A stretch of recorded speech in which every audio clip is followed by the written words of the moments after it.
एक बार की बात है, देवताओं के राजा इंद्र ने किसानों से किसी कारण से नाराज होकर 12 वर्षों तक बारिश न करने का निर्णय लेकर किसानों से कहा, अब आप लोग 12 वर्षों तक फसल नहीं कर सकेंगे। सारे किसानों ने चिंतित होकर एक साथ इंद्रदेव से वर्षा करवाने की प्रार्थना की। इंद्र ने कहा, यदि भगवान शंकर अपना डमरू बजा देंगे तो वर्षा हो सकती है। इंद्र ने किसानों को ये उपाय तो बताया, लेकिन साथ में गुप्तवार्ता कर भगवान शिव से यह आग्रह कर दिया कि आप किसानों से सहमत मत होना। जब किसान भगवान शंकर के पास पहुंचे तो भगवान ने उन्हें कहा, डमरू तो 12 वर्ष बाद ही बजेगा।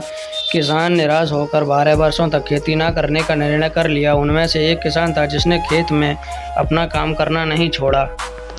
वह नियमित रूप से खेत जोतना, निंदाई, गुड़ाई, बीज बोने का काम कर रहा था। ये माजरा देखकर गांव के किसान उसका मजाक उड़ाने लगे। कुछ वर्षों बाद गांव वाले इस परिश्रमी किसान से पूछने लगे, जब आपको पता है कि 12 वर्षों तक वर्षा नहीं होने वाली, तो अपना समय और ऊर्जा क्यों नष्ट कर रहे हो?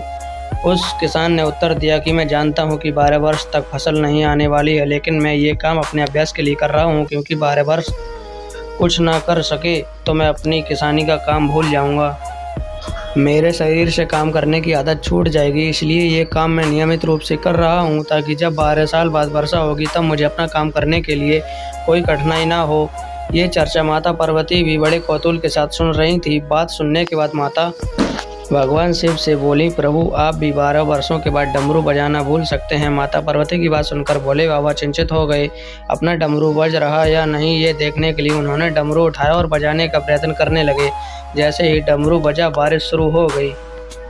किसान अपने खेत में नियमित रूप से काम कर रहा था। उसके खेत में भरपूर फसल आई। बाकी के किसान पश्चाताप के अलावा कुछ न कर सके।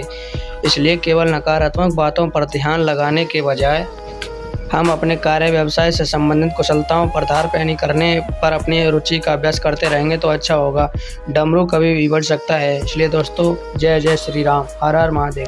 दोस्तों, ये वीडियो आपको कैसी लगी मुझे कमेंट करके ज़रूर बताना। धन्यवाद।